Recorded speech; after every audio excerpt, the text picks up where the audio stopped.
Olá pessoal, na moral, aqui é o professor Gladstone.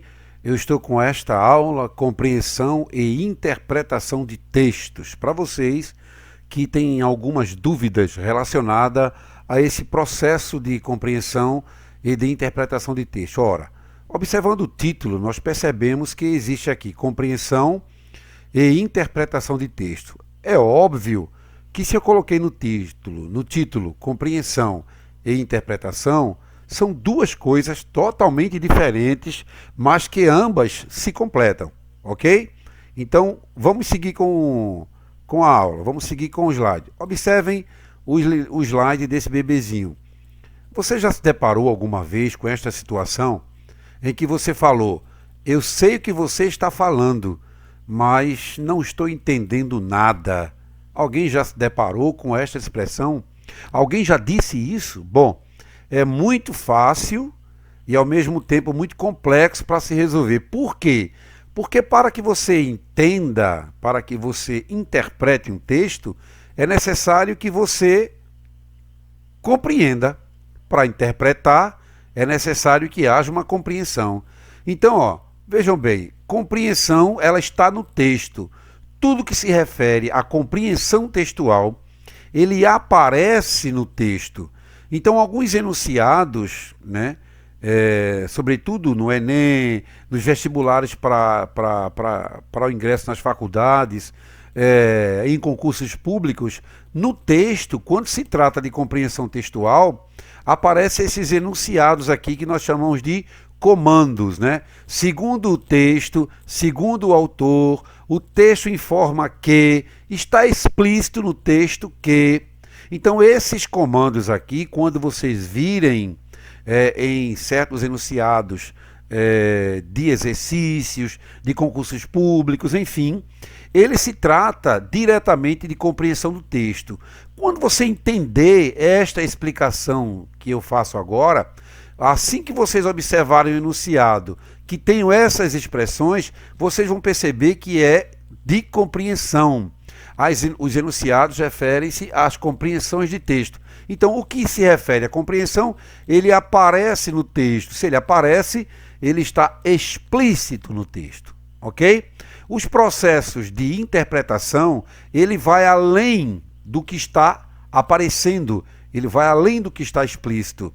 Então, quando vocês ouvirem, ou lerem, aliás, quando vocês lerem um enunciado em que se diz depreende-se, infere-se, que quer dizer deduz, Vamos deduzir do texto. Inferir quer dizer deduzir.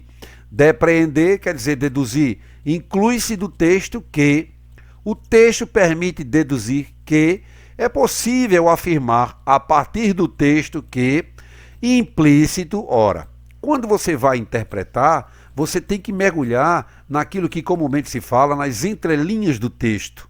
Ok? E aí, quando você mergulha nas entrelinhas, você está realizando o fenômeno da interpretação textual a partir de uma compreensão.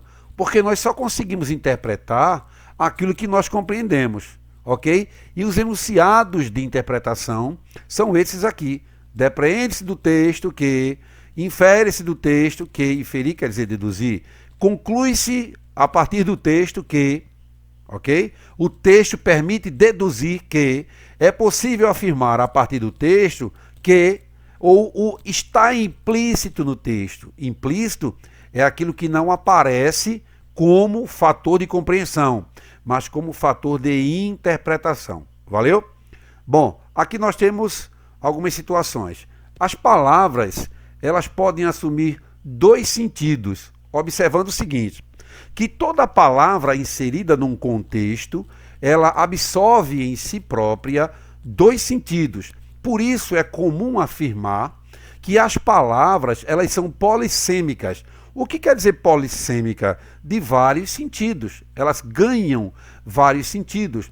E esse sentido da palavra inserida num contexto, ela ganha dois sentidos. Um é o conotativo e o outro é o denotativo. O conotativo, ele se refere aos sentidos figurados, aos metafóricos, que estão inseridos dentro dos textos literários, ok?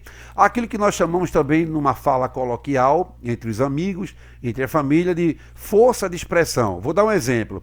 eu estou morrendo de fome. Ora, do ponto de vista denotativo, eu não estou morrendo de fome. Significa dizer que eu estou com muita fome.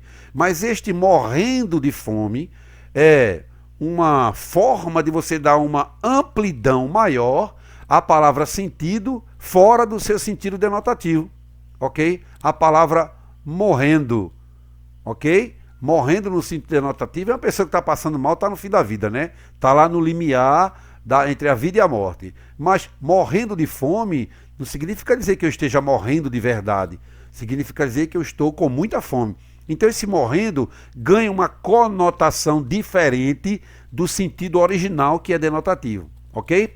O sentido denotativo, ele tem o seu significado real, está contido no dicionário e nos textos científicos, que são aqueles textos que vocês irão produzir no final do curso, ok? Chamado trabalho de conclusão de curso, onde vocês não poderão de forma alguma se utilizar de expressões conotativas, mas de expressões denotativas, porque trata-se de um texto científico. Valeu?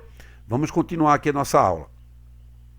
Nós temos aqui uma tirinha com a charge, né? Ó, construir, asfaltar, ouvir, reformar, moralizar, ajudar, fazer, produzir. Isso aqui é um político, no momento, né, pela imagem que vocês estão fazendo, pela leitura do texto não verbal, aqui é o texto verbal, aqui também, mas pelo contexto da figura que aparece, vocês percebem que ele está num momento de discurso político para angariar o voto dos eleitores, ok? No segundo quadrinho tem escrito desvio de verbo, roubar. Observem o que esta palavra desvio de verbo nos infere, nos faz deduzir. Desvio de verbo, poderia ter escrito aqui um A no lugar do O e ficaria desvio de verba. Então esse verbo aqui ganha a conotação da palavra verbo, ok? Desvio de verba, ganha a conotação da palavra verba, aliás, não é? Então ao invés de ele colocar desvio de verba, para não ficar muito explícito, ele colocou um implícito, e aí ele deu na palavra verbo, no seu sentido denotativo, uma classificação gramatical, né, que expressa um fenômeno da natureza, ações, não é isso? E estados, ok? A palavra roubar, ela está bem explícita. Por que que nós entendemos que esta palavra verbo deveria ser verba? Por conta da palavra roubar e por conta da ideia, né, cultural que surge em nosso país de que a maioria dos políticos são tudo ladrão. Esta é uma ideia que nos infere todo o quadro. Valeu? Vamos ver se temos outra leitura aqui. Como interpretar um texto? Existem duas formas, né? Inicialmente, primeiro é a pré-compreensão do texto. Então toda leitura, ela supõe que o leitor entre no texto já com conhecimento prévio sobre o assunto ou área específica. Significa dizer o seguinte, que ao ler um texto, você vai ter uma bagagem de mundo, uma experiência de vida e adquirida, sobretudo, das várias leituras de mundo que você fez. E quando eu falo leitura de mundo, eu me refiro à sua experiência de vida, né, que descambou na sua ideologia, ok? A ideologia é um conjunto de conceitos que você tem em relação a vários fatores da vida. E na pré-compreensão textual é preciso que você tenha essa bagagem rica, uma bagagem muito rica, né, do ponto de vista da leitura de mundo e também de textos, sobretudo os textos jornalísticos, né? Ok? Vamos lá. A compreensão, o segundo fator, diz aqui, já com a pré-compreensão ao entrar no texto, o leitor vai se deparar com informações novas ou reconhecer as que já sabia. Significa dizer o seguinte, que nenhum texto é de todo desconhecido. Sempre vai ter uma informação em qualquer texto, mesmo que você nunca o tenha lido. Quando você tem acesso a esse texto, vai ter sempre um pedaço do texto, uma parte do texto, do qual você já tenha um certo conhecimento. Por meio da pré-compreensão, o leitor prende a informação nova com a dele e agarra, ou seja, compreende a intencionalidade do texto. Porque é o seguinte, pessoal, todo texto, quando ele é produzido, ele tem uma intencionalidade a partir de um contexto. Ou seja, todo contexto é uma deixa para a produção do texto, seja ele oralizado ou escrito, ok? E a partir do momento em que você agarra, ou seja, compreende esse texto, você vai perceber a intencionalidade do texto. E nesse aspecto da intencionalidade do texto, entra as questões de gênero textual e tipo textual, que eu coloquei o material para vocês, ok? C. A interpretação textual. Agora sim, a interpretação é a resposta que você dará ao texto depois de compreendê-lo. Sim, é preciso conversar com o texto para haver uma interpretação de fato, ok? Esta conversa é formada, então, para a interpretação, o que se chama de fusão de horizontes, o do texto e o do leitor. Ou seja, você tem o seu próprio texto, a sua bagagem de vida, a sua experiência de mundo, vai se juntar com o que você leu e aí você vai fazer a sua produção de conhecimento a partir de um processo cognitivo. A interpretação supõe um novo texto. Então, quando eu falo assim que a interpretação supõe um novo texto, significa dizer o seguinte, que você vai fundir, né, juntar o seu texto de mundo, a sua experiência de mundo, ao texto que você leu, que você interpreta a partir daí, e aí então você vai, a partir de um processo cognitivo, construir o seu próprio texto, ou seja, um novo texto. Significa a abertura, o crescimento e a ampliação de novos sentidos. Valeu? Bom, as várias possibilidades de leitura de um texto.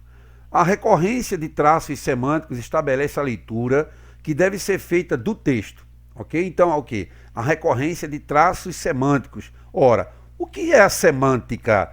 A semântica é a parte da gramática que analisa, observa, estuda as relações de sentido dentro do texto, ok? O sentido das palavras dentro do texto. Essa estrutura não provém de delírios interpretativos do leitor, mas está inscrita como possibilidade no texto. Ou seja, toda a questão semantical, ou seja, de sentido e de significado do texto, ela nos oferece várias possibilidades de interpretação. Há várias possibilidades de interpretar um texto, mas há limites. A coerência é garantida, entre outros fatores, pela reiteração, a redundância, a repetição, a recorrência de traços semânticos ao longo do discurso. Então, à medida em que você vai fazendo, se inteirando do discurso textual, você vai fazendo as suas inferências do texto, ou seja, as suas interpretações do texto, juntando ao que você já tem. Mas que deve fazer o leitor para perceber essa situação. Então, o que é que o leitor precisa fazer para que haja essa reinteração textual entre o seu, aquela bagagem que você já tem, e o texto lido? Deve tentar agrupar os elementos significativos que se somam ou se confirmam no mesmo plano do significado. Deve percorrer o texto inteiro, tentando localizar todas as recorrências, isto é, todas as figuras e temas que conduzem ao mesmo bloco de significação. Essa recorrência determina o plano de leitura do texto. Significa dizer o seguinte, pessoal, que à medida em que você vai fazendo a leitura do texto, né, se apossando do conhecimento do texto lido e identificando os elementos significativos deste texto que vão se somar ao seu, este processo vai descambar num padrão de interpretação, ok? Não significa dizer que as interpretações sejam diferentes, elas são, vamos dizer assim, são postas de maneira diferentes, mas que descambem para o mesmo bloco de significação, ok? Aí aqui vamos relembrar, o que é uma tese? Ao você ler um texto, existe uma tese colocada no texto. A tese é a ideia que você pretende defender durante o seu texto. Ela deve estar relacionada ao tema da proposta a ser apoiada por argumentos ao longo do texto. Significa dizer o seguinte, que tema, aliás, que tese, né, é a temática do texto a ser defendida, não é o título do texto. O título é uma parte do texto que resume todo o significado que o texto vai expressar. Tá certo? Mas a tese do texto é a ideia global apresentada no texto. O argumento nada mais é do que uma justificativa utilizada por você para convencer o leitor a concordar com a tese que você está defendendo. O argumento de um texto são facilmente localizados, ok? Os argumentos de um texto são facilmente localizados. Identifica-se a tese, faz-se a pergunta por quê, exemplo, por que o autor é contra a pena de morte? Isso é uma tese. Por que é o argumento, é a pergunta. Os argumentos vão responder à tese apresentada. Valeu? A estratégia argumentativa é outro fenômeno apresentado no texto. É como é que você vai apresentar esse texto. São os recursos utilizados pelo autor para desenvolver os argumentos, ok? De maneira que o leitor se convença sobre o assunto. O que quer dizer isso? É que você vai ter que usar um tipo de argumento que convença o leitor. E para isso existem alguns outros elementos, sobretudo os elementos de fundamentações teóricas, onde vai dar força, né, científica e força de tese ao seu texto. Elas podem aparecer como exemplos, dados estatísticos, pesquisas, fatos comprováveis, citações ou depoimentos de especialistas, alusões históricas ou ainda por meio de comparações entre fatos, situações, épocas ou lugares distintos. Isso aqui, ó, significa que seu texto, para ter uma boa argumentação, ele precisa de fundamentação teórica, e é o que nós estamos apresentando aqui.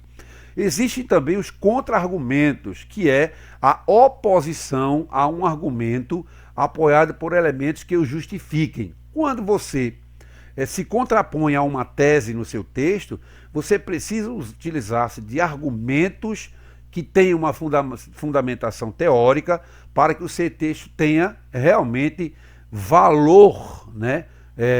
Vamos dizer assim, valor textual e argumentativo e que justifique o seu posicionamento. Aqui eu tenho um texto, né? Velho só se for com gelo. É um texto de Josias Souza, né, que estava na Folha de São Paulo, está na Folha de São Paulo, do dia 10 de junho de 96. Ele começa assim, ó. Observe quantos parágrafos nós temos. Ó. Aí nós vamos tratar aqui da formatação do texto. Porque todo texto ele tem uma formatação, e essa formatação ela está relacionada ao tipo de texto, à estrutura do texto, ok? Vamos lá. Velho só se for com gelo, ele lê. Mas faltou dizer o principal, ponto. Sim, faltou o essencial. Por trás de mais essa face triste de nossa realidade, há o descaso objeto do Brasil por seus velhos. Ora, na introdução você já sabe do que o texto trata. Aqui eu tenho velho só se for com gelo. Observem que o título nos remete a algum tipo de bebida, ok? Mas na introdução ele já nos mostra, né? Já nos é explícito que ele não está se referindo a nenhum tipo de bebida, mas sim à condição dos velhos no nosso país. Vivemos sob o ritmo da novidade, no embalo da pressa. Encontramos tempos para falar no celular, para ver a novela compacta da Globo, até para reformar a Constituição que ainda engatinha. Só não achamos tempo para os velhos. E não imagine que a chaga do abandono atazana apenas os velhos de famílias pobres ou remediadas. Não, não. Também o velhote de família rica oscila, feito alma penada, entre a amargura e o abandono. A diferença é que, em vez de ser depositado nos corredores de uma clínica com nome de santo, ganha a campanha remunerada de enfermeiros, a companhia remunerada de enfermeiros. Ou seja, o velho rico não vai para uma clínica de idosos, para um asilo, né? Um asilo é uma palavra muito assim que eu considero muito forte, mas que identifica o nível, né, dos seus clientes. Asilo é para pobre, né? Clínica que chama geriátrica é um asilo de rico, ok? Então, nesse conceito aqui desse terceiro parágrafo, ele já defende outra ideia ligada à situação do velho no Brasil. No Brasil de hoje, embriagado com tantos problemas sociais, O único velho que tem o seu valor reconhecido é o escocês de 12 anos. Ora, a que ele está se referindo? Observem que ele não está sendo explícito, né? Dizendo assim, ao uísque escocês. Ele está dizendo, é o escocês de 12 anos. Nesse aspecto semantical aqui, a palavra escocês de 12 anos, né, ganha uma conotação diferente do que está explícito. Ele nos remete a uma bebida, a um uísque de 12 anos, que supõe ser caro. Eu particularmente não sei do preço. Outros, os outros. E aí ele para. Os que jazem mortos ou aguardam a sua vez. Ok? Então, a opinião dele no final é uma crônica, né, que ele coloca aqui, crítica sobre a condição do velho no nosso país. Valeu? Está na Folha de São Paulo, de 10 de junho de 96. Como emprestar dinheiro ao diabo? É outro título que nos remete à curiosidade, né? Nos deixa curioso para saber. Então aqui nós temos mais uma vez, olha, a formatação do texto, ok? A linguagem do primeiro, vocês observaram que a linguagem do primeiro é uma linguagem coloquial, não é uma linguagem formal, haja vista os elementos, né? O descaso aqui, como ele coloca, os outros jazem ou guardam a sua vez. Uma linguagem rebuscada tal, mas num tom de formalidade, de informalidade, aliás. Ok? O outro diz, como emprestar dinheiro ao diabo? Quem dá aos pobres, empresta a Deus, diz o ditado. Em certos casos, empresta mesmo ao diabo. É o que se vê na cidade de São Paulo, onde há 2 anos existe uma campanha estimulando as pessoas a não dar esmolas às crianças na rua. Esse dinheiro tem de fato efeitos diabólicos. Primeiro, vicia a criança, dificultando que saia da rua. Segundo, alimenta quadrilhas de adultos. E terceiro, sustenta a exploração infantil que se assemelha ao trabalho escravo. Observe que no primeiro parágrafo ele já dá uma opinião a respeito da sua tese, da sua intencionalidade em relação, da sua intenção ou da sua opinião em relação a dar dinheiro à criança ou não. Ok? A criança na rua, criança de rua. Desde que se iniciou a campanha cujo slogan é "Dê mais que esmola, dê futuro", o número de meninos e meninas de rua que vivem ou trabalham nas ruas da cidade caiu em 54%, segundo o levantamento que acaba de ser divulgado pela FIP, aliás, uma fundação. Veja aqui um elemento de fundamentação teórica, né? Um elemento argumentativo forte, né? Que ele cai com números percentuais. Ele dá o nome da instituição, né, que fez a pesquisa, ok, da USP, Universidade de São Paulo. Claro que além de uma mudança na cabeça, ainda que pequena, de quem está acostumado a dar esmolas para crianças, achando que faz o bem. Há programas mais focados nas famílias e maior distribuição de renda aos mais pobres.